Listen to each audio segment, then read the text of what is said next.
I sit alone in my room on the 7th floor, writing what will surely be my last will and testament. The heroin which allowed me to forget and to sleep for the last couple of years has lost its power to keep the screaming terrors away. The drug destroyed my body and mind, gradually eating away at them like a corrosive acid. Now I have become a slave to it, and yet, without it, I do not sleep for weeks, but instead continuously see the scenes from that terrible night running through my head on repeat as worsening waves of madness crash on the shores of my consciousness. In the caverns under the town of Frost Hollow, I found the meaning of true madness. Ever since I escaped that den of horrors, it is difficult to tell what is real and what is only the feverish delirium of an unhinged mind. Even now, they wait behind the door to this cheap, bare rented room. They drag their claws over the wood. I hear them hissing in that strange, ancient tone, the one I first heard in the tombs of rock that had been undisturbed for countless millennia. I had first heard rumors of an unexplored cavern from my friend, an experienced caver named Sonia, who had explored caverns all over the world. I had been looking for some excitement in my life, some break from the constant monotony and boredom of simply working and sleeping. I had gone caving quite a few times over the year leading up to the trip, but I was not nearly as experienced and had never explored a supposedly virgin passageway of cavern before. How do you know no one's gone down there? I asked, curious. We sat across from each other at a local diner, getting some early breakfast before our planned descent. The sunrise was still another half hour away, the sky flat and dark. We would be joined by Sonia's husband, Phil, who would meet us there shortly after sunrise. I repressed an urge to yawn, chugging half of the steaming hot coffee in one long swallow. Sonia leaned close to me, her nearly colorless blue eyes reminding me of chunks of ice floating down a muddy stream. Phil's friend just found it randomly, she whispered before glancing around conspiratorially, as if she feared someone would care enough to eavesdrop on a conversation about a cave. Well, it's in the middle of a farm, and Phil's friend, Jack Graysoul, owns the entire property and surrounding woods. Jack says he noticed the cows kept going over to a certain spot in the field when it got really hot during the summertime. They would all gather around this little indentation in the grass. After seeing it a few times, Jack got curious and went to investigate what the cows were doing. He found a small hole in the ground, almost entirely covered by weeds and grass. He said he felt a cool breeze constantly blowing out of the hole, a breeze that smelled like burning matches and charred metal. After bringing out some shovels and digging down a couple feet, Jack realized that the hole wasn't a hole at all, but the beginning of a steep passageway leading deep into the bowels of the earth.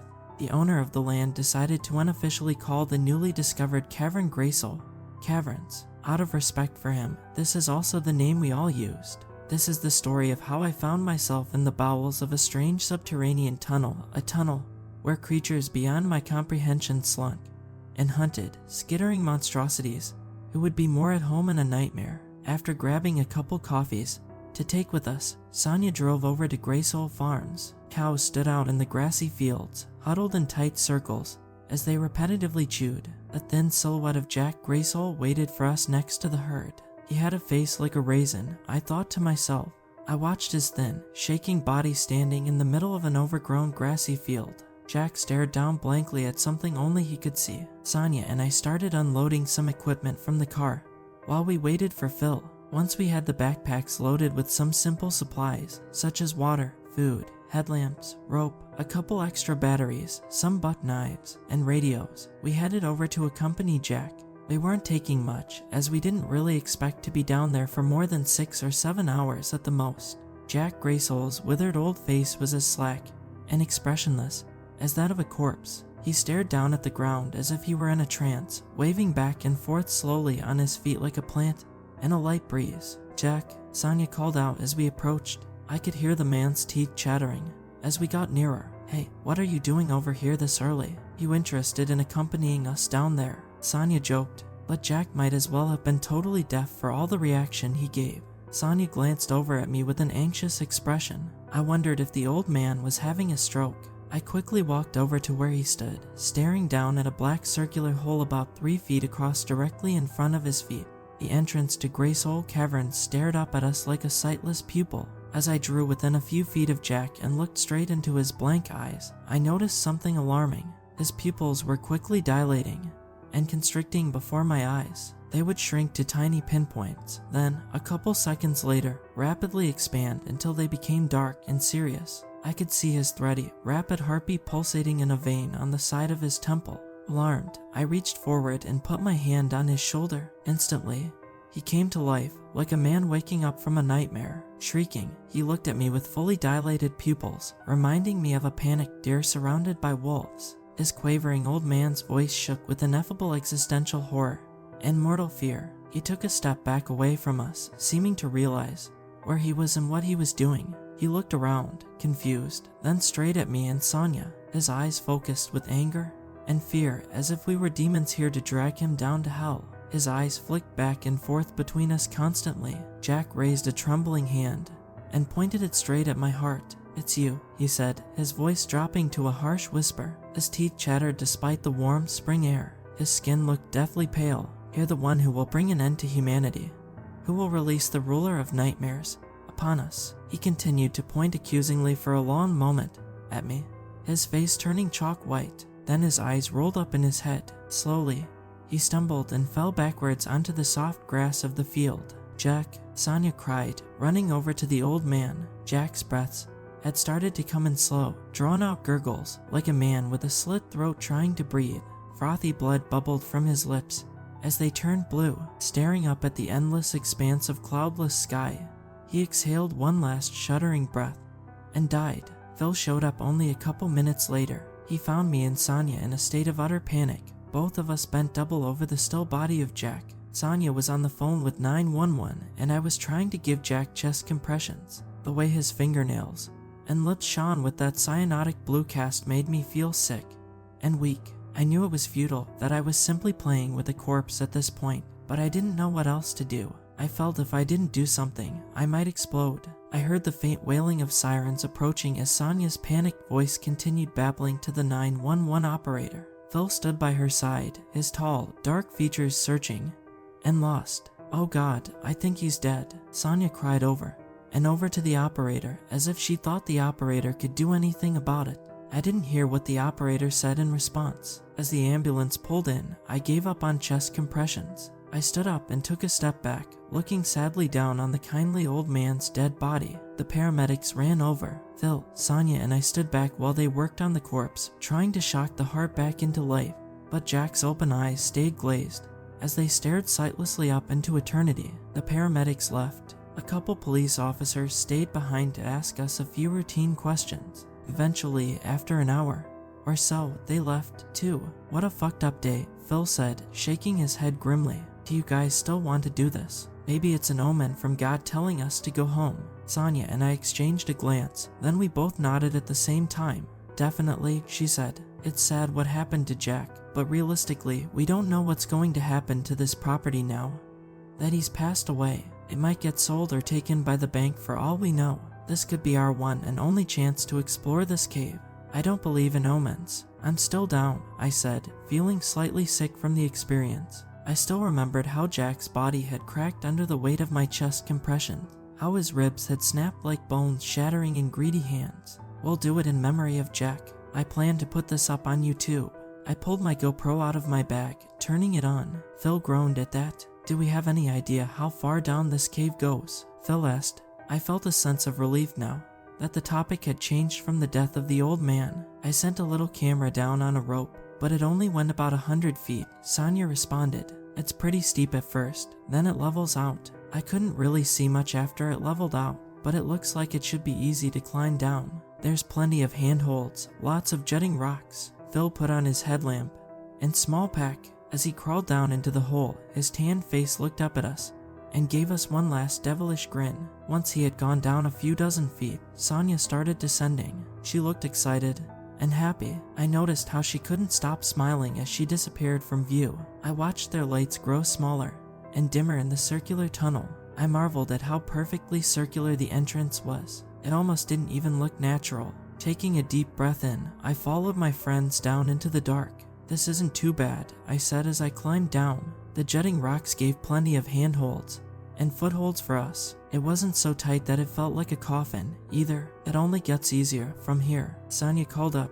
"How do you know?" I asked. "You said you've never been here before." She laughed. I know, probably just wishful thinking, she said. Far below us, Phil's voice drifted up, faint and weak.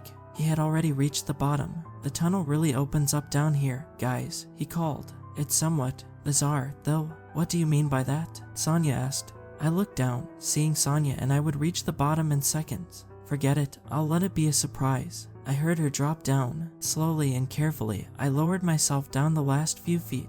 There was a short fall onto a smooth granite floor. I looked up, seeing what Phil and Sonia were so mesmerized by. Oh, wow, I said, speechless. I blinked rapidly, wondering if the image would clear like a mirage. The tunnel was cut into a perfectly triangular shape, each side about 7 feet long. The ceiling met in a point above our heads. All along the smooth walls of gray rock, I saw thousands of black orbs peeking out. They looked similar to obsidian, but they were perfectly smooth and circular, each about the size of an orange. They were formed into interlocking diagonal patterns and followed the tunnel straight down as far as the eye could see. What is this place? Sonia asked, taking a tentative step forward. I looked up, seeing the distant pinpoint of sunlight far above our heads. Our voices continued to echo off down the massive tunnels, disappearing in eerie waves into the thick curtain of shadows. Are you recording all this? Phil asked me. I laughed. Giddy, of course. This is internet gold right here, I said.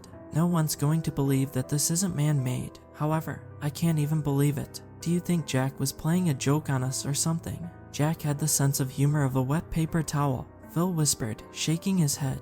No, he wouldn't do something like this. Well, let's go check it out, Sonia said, taking a step forward. Her headlamp bobbed up and down rapidly, throwing dancing shadows through the triangular tunnel. It continued straight ahead, without the slightest deviation or curve, disappearing off into a dark point in the distance. We walked as fast as we could, excited to see where, if anywhere, the strange tunnel led. Phil, always the conspiracy theorist, babbled excitedly. This has to be aliens, man, he said, running his fingers through his dark hair. I bet that scientists will find out this shit is millions of years old when we get back up and tell everyone. Maybe aliens came to Earth in ancient times and made a bunch of stuff underground. Gradually, as we walked, I noticed the tunnel opening up.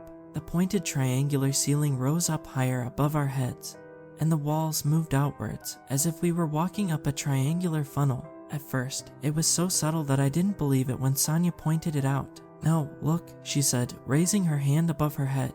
When we first started down this weird tunnel, my fingers were only maybe a foot away from the top. Now it's a couple feet. I was about to respond when our headlamps illuminated something standing in the middle of the tunnel. What the fuck is that? I whispered, stopping cold in my tracks. Phil and Sonia looked up at the abomination at the same time.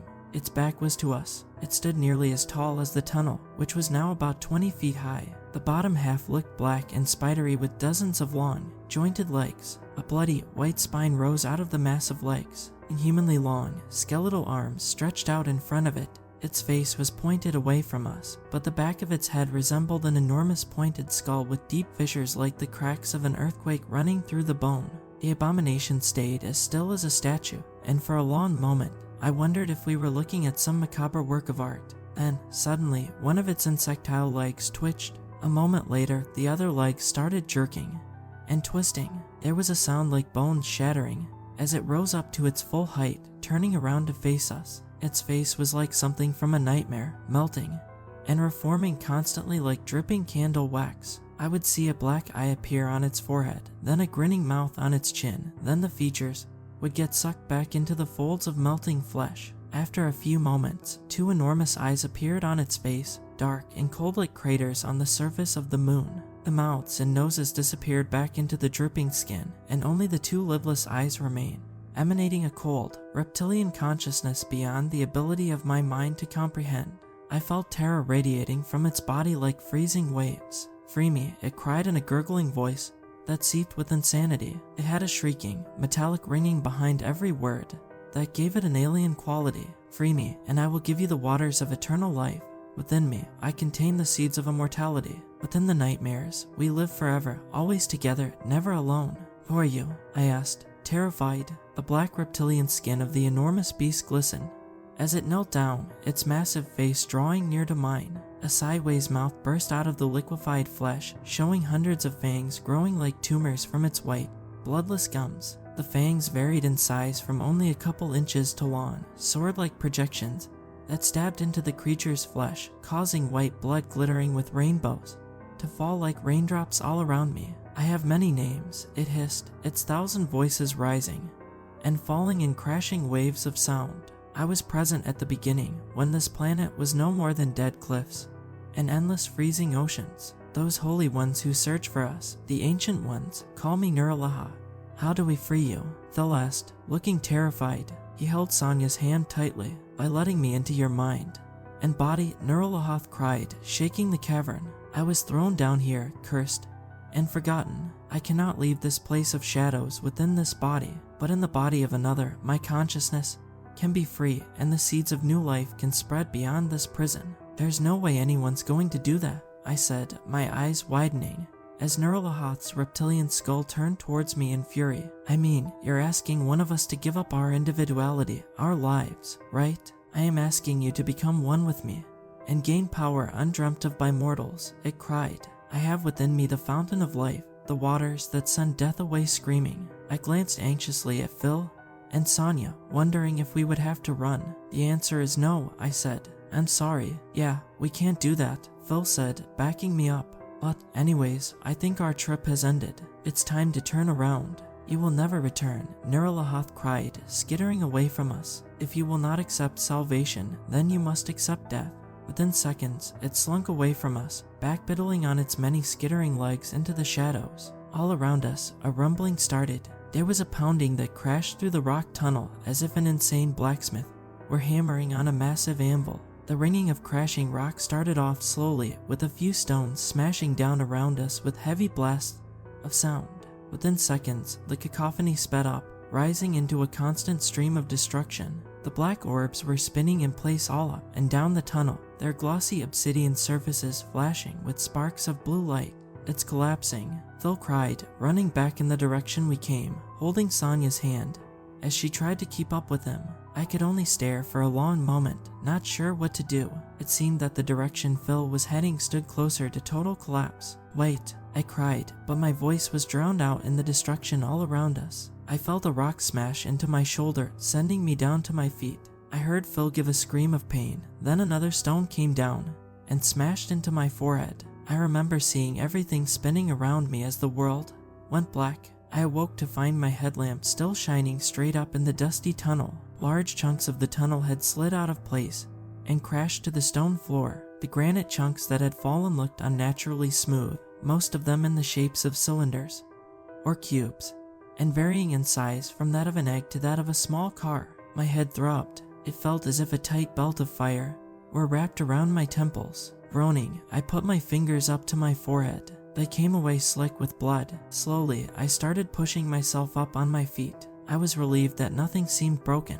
I had a deep gash running from the center of my scalp down to my left temple, and some shallower cuts on my shoulders and back, but I knew none of that was life-threatening. "Sonia," I whispered, my voice coming out weak and strained. I reached into my pack and found a bottle of water. I chugged it quickly in one long swallow. "Phil," I cried again, this time stronger. I heard a soft weeping nearby. Staggering, I followed the sound. Sonia was bloody and covered in cuts and scrapes, sitting next to Phil's prone form. I saw Phil's right arm pinned under a massive slab of granite. His arm disappeared from the elbow down in a spreading puddle of thick, dark blood. "Oh God, Max, I think he's hurt really bad," she wept. Phil's eyes rolled wildly in his head, his face pale and bloodless. I looked down the way we had come, seeing the entire tunnel blocked by large slabs of stone, many with strange black orbs peeking out like the lenses of cameras. I don't know how much time passed. My phone died after a day, and then we were counting the endless darkness and breaths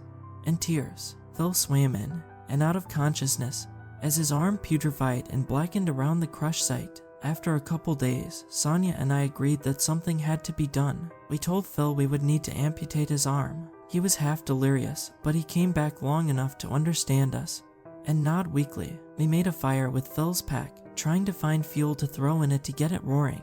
As it grew, I saw one of the black orbs near the flames abruptly ignite, as if it had been covered in gasoline. Blue, almost colorless flames rose from its surface. We started throwing the small black orbs on the fire until it rose high in the air. I sanitized the buck knife with the flames and pulled a rope tourniquet tight around Phil's arm. He was conscious, but seemingly insane, talking to himself more than anyone else. How are we going to get the car started without a key? He gurgled to someone only he could see. We need to look around. It has to be here somewhere. Phil, can you hear me? Bud, we need to fix your arm. We need to get you out of this mess. Okay, I said as comfortingly as I could. Phil's eyes rolled wildly, but they didn't meet my own. I sighed and looked over at Sonia. Let's do it, I said, giving a grim nod. I pulled the buck knife out, slicing quickly down through the flesh next to the tourniquet. His veins throbbed like fat worms as the blackened, necrotic skin split easily under the blade, releasing a rancid-smelling gas that hissed out of the wound. I couldn't believe how hard it was to slice all the way through the arm. It felt like I was stuck in that hellish task forever. Phil's eyes rolled in his head as his skin turned the color of clotted milk. God, Jesus, make it stop, Phil whispered over and over, exhaling ragged, pain-filled breaths. The blood spurted from the blackened, dying tissue all over the dust-covered cavern floor, covering my hands in its warm, slick embrace. After what was probably only 3 or 4 minutes, but felt like hours, I had sliced all the way down to the bone. The infected tissue of his arm spurted great gouts of orange pus mixed with rivulets of blood. The hard part was over. Standing up, I took my steel-toe sneaker and stomped down on his arm as hard as I could. Phil cried out in a powerful voice, as if all the agony and suffering in the world was contained in that one shriek. The bone snapped under my weight with a sound like a tree branch cracking. A moment later, Phil rolled away from the rock that had pinned him in place for so long. Something alien and spongy was shoved into my face, a mass of destroyed red tissue pulsating in time with a runaway heartbeat. At first, shell-shocked and revolted, my mind couldn't comprehend that I was looking at the stump of Phil's mutilated arm. I hardened my heart and forced the giddiness and madness to the back of my mind. The time had come to cauterize the wound. Sonia, give it to me, I said with a tremor in my voice. I reached out a hand towards her, a hand stained with Phil's blood. It looked as if I were wearing a wet, crimson glove. Sonia only stared blankly at me for a long moment. However, a surge of anger ran up my chest. Sonia, toughen the fuck up.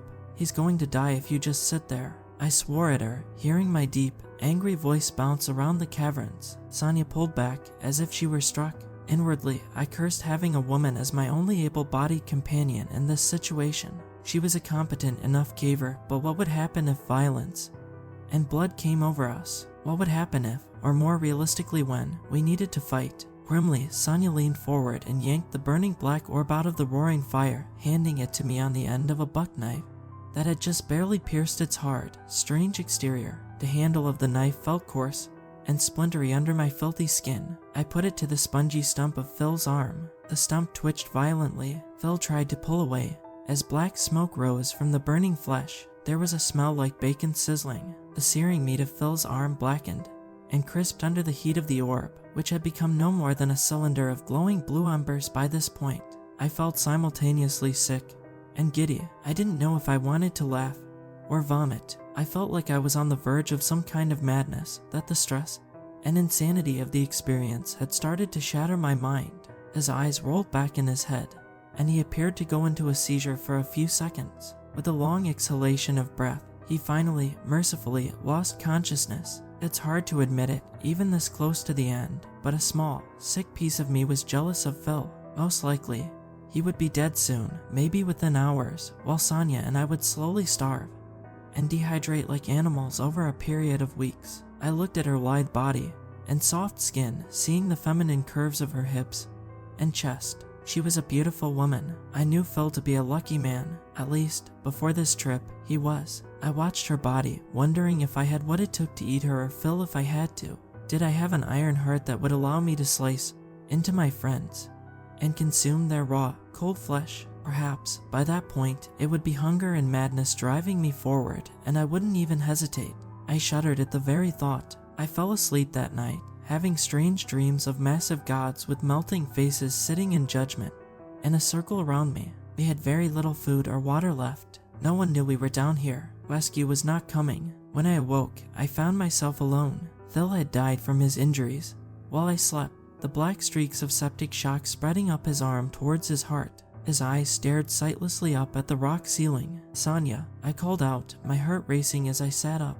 Where are you? My headlamp was growing dim. I looked in my pack, realizing I was on the last of my batteries. I saw a silhouette walking out of the darkness, the thin, pale form of Sonya. She was trembling badly. I saw them, she said. Nurulahoth.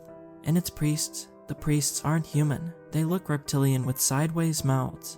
And too many eyes. She shuddered. Why would you do that? I asked. Her eyes grew distant. You know we're not getting out of here alive, she said. Not on our own. I wanted to see what it offered. It says that if we take a piece of its nightmare into us, we will gain the power to leave this place, that it simply wants to see the surface and spread its nightmares there. I shook my head. Insanity, I muttered. We'd be better off dead. Sonya nodded. My thoughts exactly, she responded grimly. I didn't realize what she meant until the next day when I woke up and found her hanging next to Phil's body, her tongue swollen and blue as it poked out of her cyanotic lips. And then I was truly alone. Soon after, Sonya committed suicide. The last of the batteries for the headlamp died. I had run out of food and had only a small sip of water left. I don't know how much time passed in the darkness, starving and raving, following the tunnel by running my hands over the walls. I heard many things skittering in the darkness, and a few times I heard the demonic voice of Nurulaha as it split and distorted. You are on death's door, it hissed. Will you not drink from the fountain of life? I couldn't tell where the voice came from in the maddening blackness. It seemed to come from everywhere and nowhere. I had lost nearly all of my sanity in that pit of shadows. By this point, I tried laughing constantly to keep my spirits up, and when that failed, I simply cried. I'll do it, I wailed. I'll do it. Just let me see the sky again. Get me out of here, Nurulahoth. Everything went deathly silent all around me. Then a laugh rang out like the grinding of glass. In front of me, I saw a tornado of fire descending from the ceiling, surrounding the massive, spidery form of Nurulaha. It rose its skeletal arms upwards, as if it were Zeus calling down lightning. In the sudden brightness, I saw the fiery form of snakes slithering and centipedes skittering forwards in that tornado, each massive creature sculpted from flames in the spinning cyclone of energy. Nurulahoth reached into the tornado of fire with its sharp points of fingers and plucked something small from it. The fire instantly dissipated. In its hand, I saw a tiny, swirling orb that looked like it contained a firestorm within it. A nightmare seed. Nurulahoth gurgled as it skittered forward towards me. I could only stare, open-mouthed and starving. I hadn't slept for days, it felt like, and everything seemed slow and unreal. In a blur, its skeletal arm shot out and forced the orb into my mouth. Despite the fire raging within it, it felt freezing cold. As it touched my tongue, it gave off a sensation like frostbite all throughout my mouth. I screamed and tried spitting it out, but it seemed to have a mind of its own. It started liquefying, dripping down my throat. I felt something cancerous and sick spreading throughout my body, radiating out from my heart and stomach to every inch of it. I tried to scream, but it caught behind my teeth. I fell to my knees, clawing at my face as that insane, alien laugh continued resounding all down the tunnel. I fell unconscious and woke up under a beautiful sky in the fields of Graysoul Farms. Soon after, I realized that my life would never be the same. Everywhere I went, I could hear the wailing voice of Nurulahoth. Behind the trees, I always saw skittering shadows, creatures with long, spidery legs that stalked me every day and night. I slept with every light in the house turned on, yet when I woke up, they would all be shut off, and I would find myself in darkness next to something in the bed with far too many legs and a face that dripped like burning wax. I sold everything I owned and tried to move far away to give as much distance between myself and those cursed caverns as I could, but the nightmares followed me like a shadow. I realized what a fool I was in those ephemeral moments of madness. Sonya was much wiser than myself. I should have killed myself or died rather than allowing that thing inside of me. Even now, I can feel it creeping through my heart, spreading through my blood. I feel it trying to crawl its way out of my throat, the thin, black legs peeking out at the back of my esophagus. I only hope that, when I finally jump and feel my bones shatter against the concrete far below, I will kill whatever is inside of me, for I fear the consequences for the world if it were to escape.